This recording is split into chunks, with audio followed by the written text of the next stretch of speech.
I love the word success because I feel like we have the wrong definition of it. When you ask the average person, I do a lot of ministry to young adults, and you ask them what is success, someone's idea of success is a nice car, a picket fence, or their idea is being able to make their earthly parents proud. I think success is way bigger than that. I think success is obedience. It's time for our spiritual detox. Yes, sir. Welcome back. It's your boy DJ Focus. You're tapping into the Fixx, your number one source of faith-infused hip-hop, R&B, and poetry. Y'all know the vibes. It's time for our spiritual detox. Listen, I know we do the Christian hip-hop gospel rap, but let's be very clear. It all stems from the gospel, and we got one of the best to do it in the gospel space. Listen, 5-time Grammy-nominated, multi-award stellars. He got all them. Let's be very clear. Pastor, author, entrepreneur. He does it all. The one and only Pastor Travis Greene. What's going on, sir? In the building. What up, Focus? Good to see you, sir. Hey, man, I'm glad to be here, man. How's it feel, man? How's it feel? Feel good, man. I've been drugged back out of retirement. Okay. I've been retired for a few years from music, and here I am. I'm back, man, and I'm with a project that I am super proud of, super pumped about, and I'm excited just to share the truth of God again through music. What inspired the title of this, Made in the South? Why did you live in those Southern gospel roots? Yeah, it was just a thought, man. As I started kind of putting some songs together, it felt like that. And so I just had kind of this thought about imagery and just this dirty, rusty, feel. And I'm from the South. I grew up Georgia predominantly, so these are my roots. And now I live in South Carolina, so I just wanted to have a album that gave tribute to where I'm from, my roots, and I think everybody should return. I think the South represents more than just a geographic location. It really is a return to your stomping grounds, recentering. And I think as I am now in my 40s, I'm 41 now, I've been in a season, man, of honestly just recentering, like getting back to the simple things.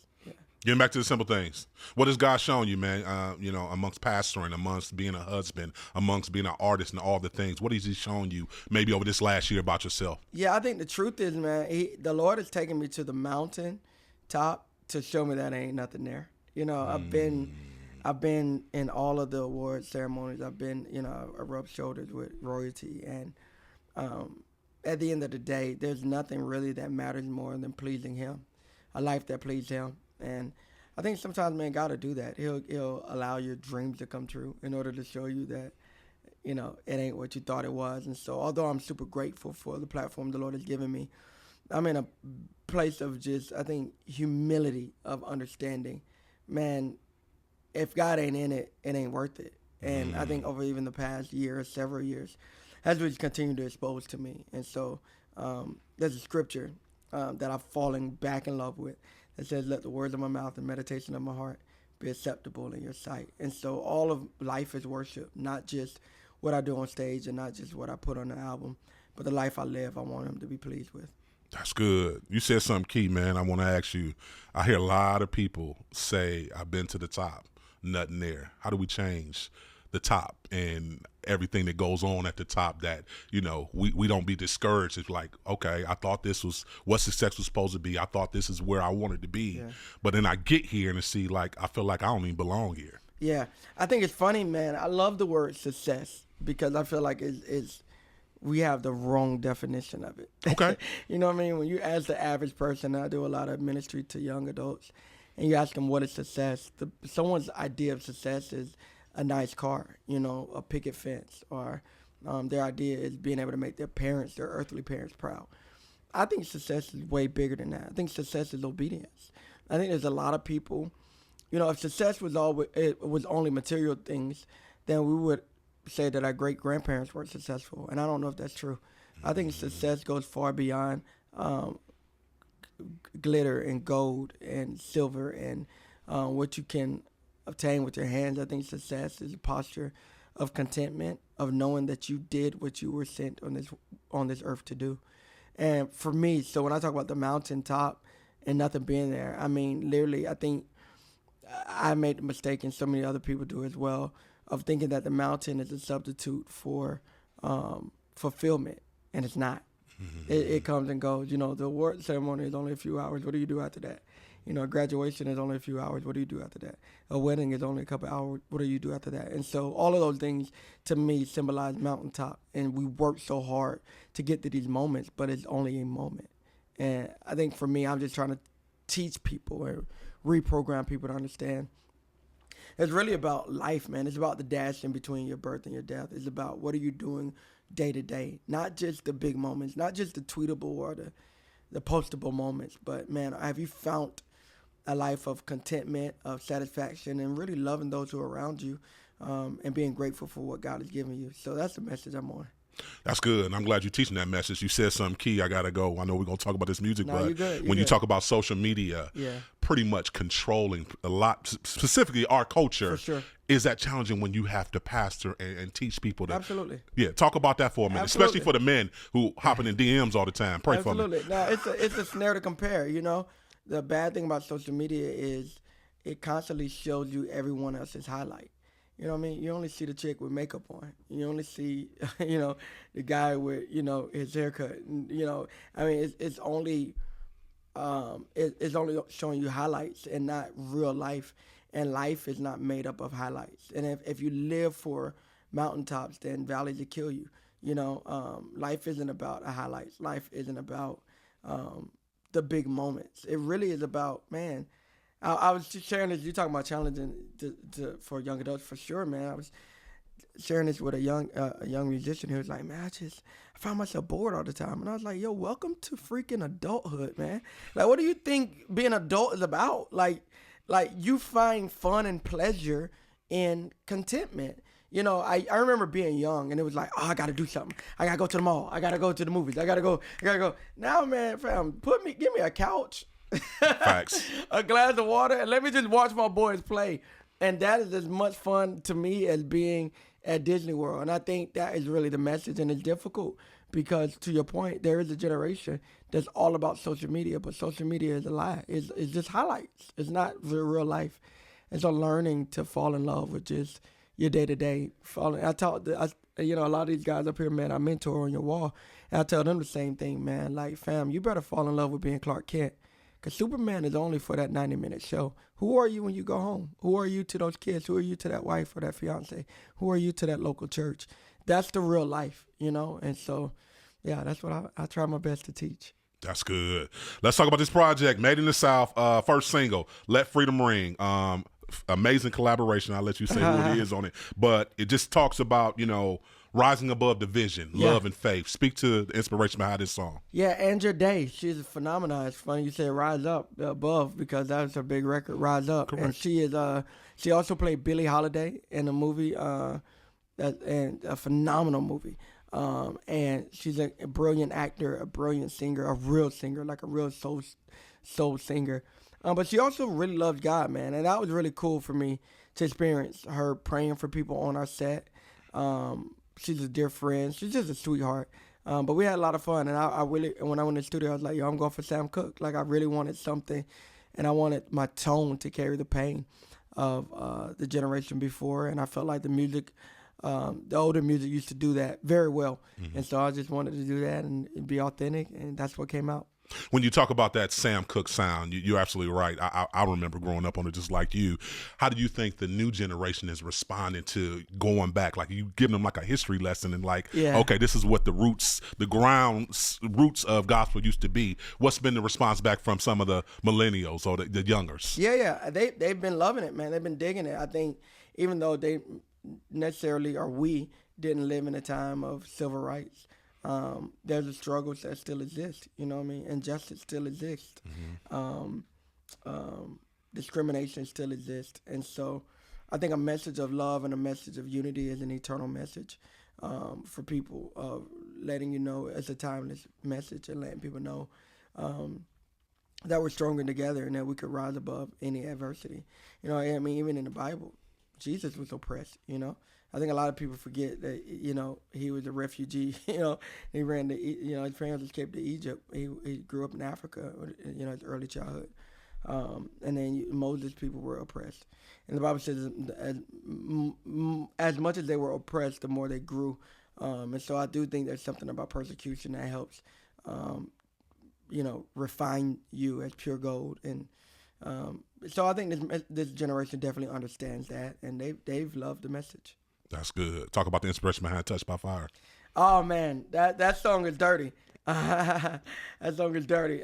Really, I wanted to capture something that was like tent revival-ish, like dirt road, church fans, washboards, tambourines, mosquitoes. I just wanted to capture that, and so that's why my tone is so like rasping, like very like heavy and soulful, because I just wanted to catch that time. And then I was able to work with Jennifer Hudson, and we did it in the studio, a historic studio in LA.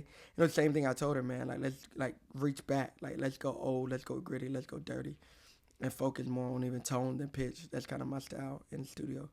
And she did it. She captured it, and she did an amazing job. Yeah. Do you think we'll ever get back to doing some of those tent revivals? Getting back in the community? Because it's funny, I remember I went to a local Baptist church when I was growing up, and we had them all the time at the local park. Yeah. And it gave the neighborhood a chance to come out. And even some of the kids that was playing basketball and whatnot at some point had to come over and get to work. You think we'll ever get back to that place?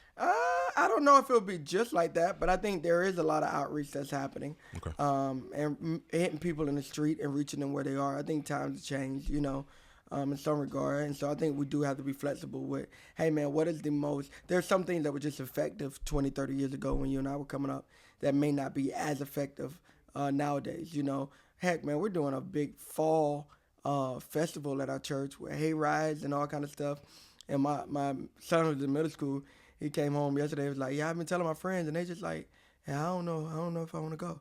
You know what I mean? It's like there's so many alternatives. Back then, we could pop a tent up and everybody in the block will come running out, because what else you had to do is sit in the house, and, with ceiling fans and, right. That's but now these kids got, they got social media, they got Xboxes, and so it's like, oh, go outside. So I think we just got to be creative with the way we reach them, and I think we're trying at Ford City in Columbia, South Carolina. There were 156 salvations on Sunday, about 70-something baptisms in one day. And so we're finding different ways to reach people where they are, but give them the same truth. Change the method, but not the message. You linked up with our brother Lecrae on Come Through. Come on, talk about the inspiration behind that. It's my bro, man. That's my dude, man. Lecrae is just a real one. I mean, as you know, he's a real one, man. He got heart. He loves ministry. He loves his generation. And I produced that song and worked on it at my house. And I was just like, what would be cool, man? Let me go crazy. Like, what would be cool if we added a verse to it? So I hit him up. He was like, yo, I love it. I'll get it back to you. And he did, man. He knocked it out. And my boys, my sons, I got 11, 9, and 6, and they're massive Lecrae fans. And so I brought them to my room, to my studio. I was like, yo, check this out, and played it for them. They was all jumping around. And like, oh, that's hard. So it's always fun making something that they enjoy as well. When I was on tour this summer, I did a world tour, and my 11-year-old was able to be Lecrae on stage and rap his part and kind of live his dream a little bit. So, no, it was great, man. I was super grateful for Lecrae doing that. And the song just popped. We did a music video together that's on YouTube for Come Through. And so, yeah, it was a lot of fun. Made in the South, out now. If you have not streamed it, let me know how that pillow feel. We talking about it. Let's talk about this collaboration you did with, let's be very clear, Tasha Cobbs, Leonard, and Maverick City. One, you just being able to get all the singing power. I feel like it's so many singing powerhouses with yourself on this record. What was the inspiration even putting that song together? Yeah, it was one of the first songs that we wrote for the record. It's called Big Heart. I wrote it in Nashville. I just had this idea, the chorus. There's space for another lost soul in the heart of Jesus. And so I had this idea, and I was like, oh, man, like, this would be a really cool song, just talking about God's big heart. And originally I was going to name the album, you're the only one who knows this, originally I was going to name the album Big Heart, just because I like the theme of that and just the idea of it. But then I was inspired to change the name of it to Made in the South. But Tasha's a longtime friend, Georgia girl, known her for 20 years, and we've just been, we're really, really close. Like, we're like sister and brothers. And so we're actually on a vacation together. We do a couples vacation like twice a year. And so her husband, my wife and I, so we're kicked up in Orlando chilling in an Airbnb. And I was letting her listen to some of the songs from the record. I was like, yo, check this out. And I did some writing and producing on her record as well. And so she was listening to it. She was like, yo, why am I not on this album? I was like, yo, you're releasing an album at the same time. She's like, I don't care. I need to be on this album. And so literally like a few days after that, we just pulled up and recorded her. And she's stellar, man. She's incredible. And she's on the live version, on the Made in the South Deluxe. But Tasha, she's the queen for a reason, man. Yeah, she is. Yeah, she is. When you talk about the heart, as a pastor, when you talk about big heart, but I just know within the church, we have a lot of issues with cleansing of the heart, with challenges of the heart. We talk about racism in America. We know that's a hard issue. We can go down the list. How is that for you, preaching and teaching people to make sure they check their hearts and their things that they do? Yeah, I think it's a daily decision. You know what I mean? Like I think a few things in your heart is a house. I think that was a prophet, Eddie Kane, who said that. The heart is the house of love. And so for me, man, it's like, man, you want to monitor that house. You don't want to put that's why I preach forgiveness so much, because your heart only has a certain amount of square footage. And if you put somebody in one of those rooms and you lock them, you're losing access to that room, man. I dealt with unforgiveness before, and it really stifled even my creativity. And so for me, it was like, man, like, nah, let that stuff out. Keep your heart pure. It's a verse that I'm always quoting. Let the words of my mouth and meditation of my heart be acceptable in your sight. So I want my words. I want what I meditate on. I want my heart. The Bible has this verse in Proverbs, I think it's 17, I'm pretty sure. But it says, above all else, guard your heart, for out of it flows life. And it's like, whoa. Like everything that you do, all the actions that you make, it's going to flow out of your heart. And it says in Proverbs, above all else, hey, your highest priority should be guard your heart. So you do that with prayer. Prayer is a filter. You do that with worship, spiritual disciplines, fasting, being generous. I think there's several ways to just guard your heart and make sure your heart stays open, flexible, moldable, and usable. And so, yeah, I'm all about that. Home, sweet Carolina. Come on, talk about it. Oh, man. The Carolinas just got so much heat, man. Both on the gospel scene. I mean, you got John P. Key, Donald Lawrence, Donnie McKirkland, his family is from there. A lot of people don't know that. They think he's from New York, but his family's from South Carolina. Chester, South Carolina, to be exact. Okay. Shirley Caesar, Fantasia, Anthony Hamilton, Jodeci, Dave Hollister. I mean, the list goes on and on. Carolina's just popping, and so I wanted to make a record to just shout out the Carolinas, man. And so it's a diss track to all the other big cities to let them know ain't nothing like the Carolinas. Nothing like them, huh? Yeah. So when people sit with this project, what do you want them to take away from it? So for me, Focus, it's a missional record. It's an outreach record. You talk about tent revival outreach. This is an outreach record. I wanted to reach people who may not necessarily go to church, people who feel like they're disqualified or that God doesn't love them or there's no space for them. If you know someone who may not listen to a traditional gospel album, this is an album I want you to give them. That's what I felt led by God to do, to be able to reach the unreachable and love the unlovable. Were you nervous about putting this record out? Because you're right, this is not a traditional gospel record. Nah, I wasn't nervous. Okay. I'm rarely nervous when I'm obedient, rarely. Okay. So for me, it was an instruction from God. And I've just learned through the years, man, I'm better off doing what he asked me than to trying to, the Bible says, Proverbs 3:5, love the Lord with all your heart, lean not into your own understanding, but in all your ways acknowledge him. He will direct your path. And so for me, trusting the Lord with all your heart, for me is, man, I'd rather my path be instructed by him. I teach that either you can live guided or guessing. And I'd rather live a life that's guided. And so for me, that's what this record is about. Why are we still in 2025 even having this conversation on putting limits on how we put music out for the gospel? Because, again, I'm constantly arguing with PDs about Christian hip-hop, gospel rap. This is definitely, like I say, this is something different. It's grown. Why do we still have pastors or church members that still think music, gospel music specifically, needs to be in a box or sound only one specific way? I think the answer to that is because we're human, and humans are a creature of habit. It's the same people who feel like gospel should be done a certain way. What they don't remember is, 40 years ago, 50 years ago, churches said it was a sin to bring drum sets in. People forgot about that. I didn't even know that. Yeah. Oh, yeah. Wow. Yeah. Ain't no church back then that had no drums. What? Our parents' church, and they came late. And even when it came, they was like broken up. I don't know if you remember in the country, they had like a floor drum, and they had a snare, and that was it. And little by little, cymbals came in. That wasn't even a thing.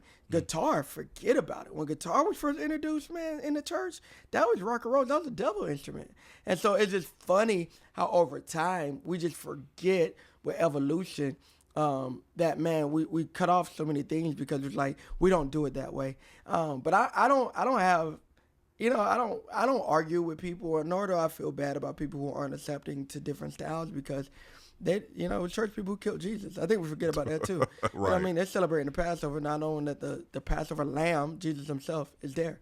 They're celebrating festivals, even Pentecost, not knowing that the whole purpose of it was a shadow. It was literally something that was foreshadowing something to come. And when the manifestation happened on the day of Pentecost, the church people who had gathered, thousands of people who came to observe a festival, did not even recognize that a manifestation was happening in the upper room. They thought that the people up there were drunk when they were literally experiencing the manifestation of Joel 2, the same Bible that the people were carrying when they came to Jerusalem for the day of Pentecost. I can go on and on, but we're creatures of habit, man, and we just have a hard time of accepting something new, and so that's cool.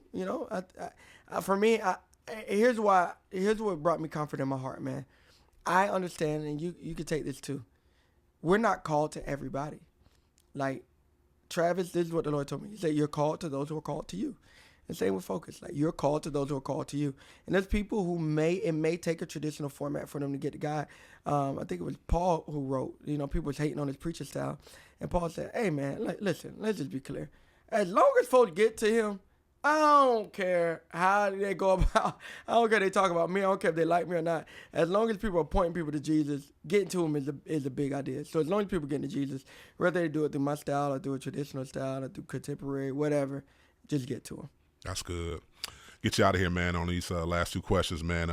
We talk about the business side of what we do. We understand this ministry, but we understand it's a business side of it.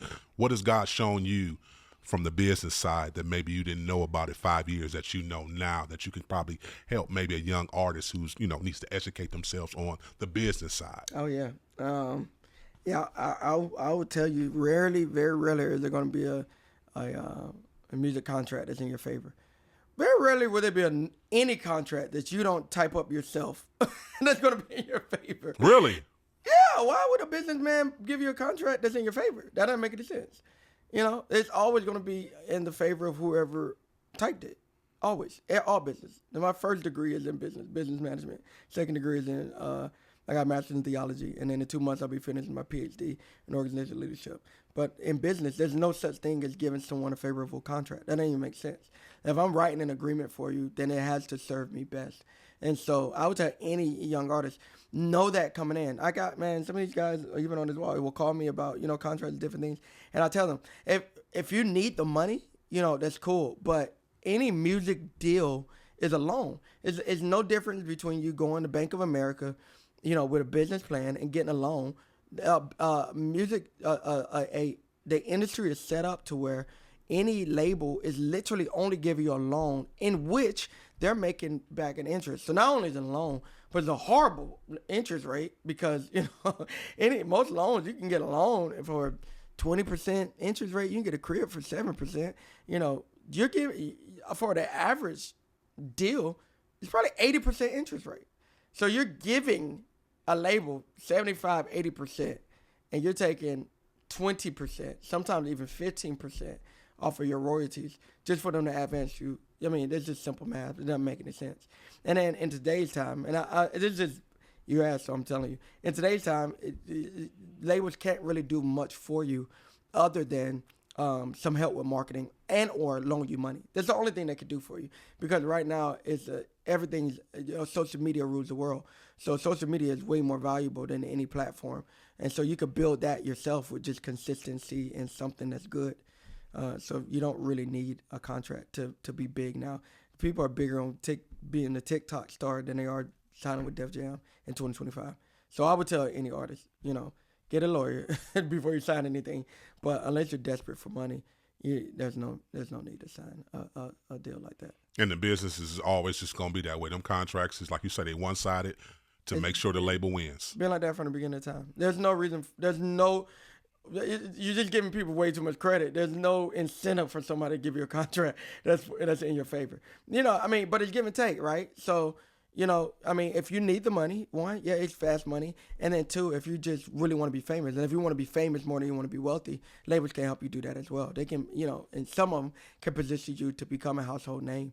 But they're making the money, without a doubt. So I think you just got to get smart, get wise counsel, get an attorney. Don't be in a rush. Bet on yourself. Chance the Rapper bet on himself, and now he owns everything. Now, there's other people, who bet on themselves, and then they have ownership, and that's where the real wealth is. So I love that you say bet on yourself. Speak to the independent artists right now. What's some things that they should do to bet on themselves, just to do what they want to do by themselves? Yeah, I would say, man, as an independent artist, your greatest performance is not on stage, it's off stage. You got to be likable. You gotta meet the right people, and even when you meet them, there has to be something about you that's unforgettable. So I'll tell everybody, man, get smarter. Like, there's a lot of people. Again, I keep looking at your wall, man. There's guys up there that got big records and are broke, and I know that for a fact, because they learn how to sing but never learn how to count. So I'll tell people, man, get smarter with your money, get smarter just in life, like financial literacy. And now everything is so accessible, man.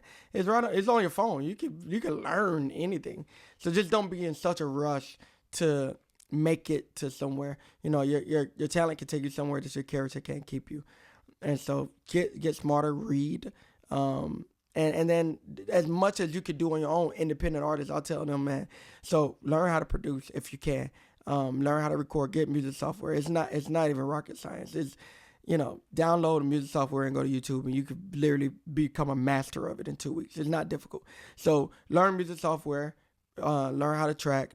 The more you can do yourself, the more leverage you have. Get a camera, shoot your own content.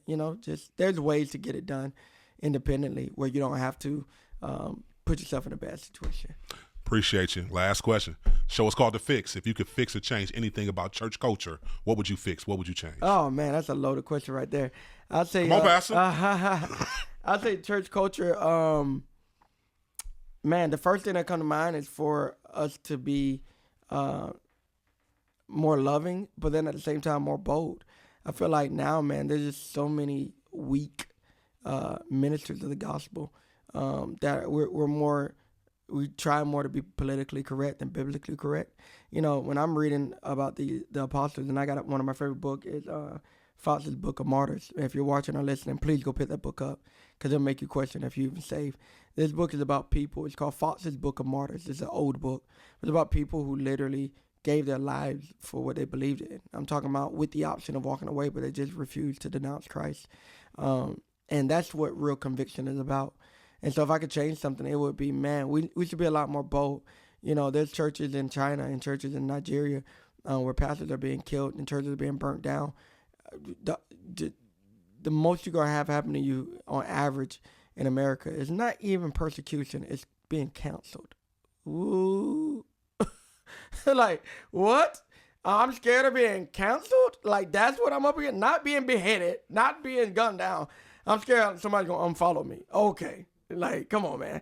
So that's something I would change. I'll tell people, man, please, like, let's get a little more bold about what we believe in, but deliver it in a loving way so that we can reach more people. Appreciate you. Come on, tell the people how to connect with you and follow you all your social media platforms. All over social, man. Travis Greene TV. That's Travis Greene with the E TV. That's all over social. Instagram, Facebook, YouTube, Twitter. I guess X now. TikTok, right. Everywhere. Travis Greene TV. Made in the South, available now. Made in the South Deluxe, available now. And I got an album, another song that's about to drop, a single that's going to drop in November for Christmas that I just did. So I'm excited about that too. It's called Christmas Song. So new music coming, man. A lot of things popping. I appreciate you here on The Fixx. Appreciate you, Focus, man, for just having my back through the years. And I'm excited for how God's using you and your family, man. This is amazing. Man, to God be the glory. Come on, introduce your song with Lecrae. Yes, sir. Hey, everybody. This is the one and only, the legend himself, Lecrae and Travis Greene. Come through. Keep it locked. You tapped into The Fixx. You know The Fixx is in.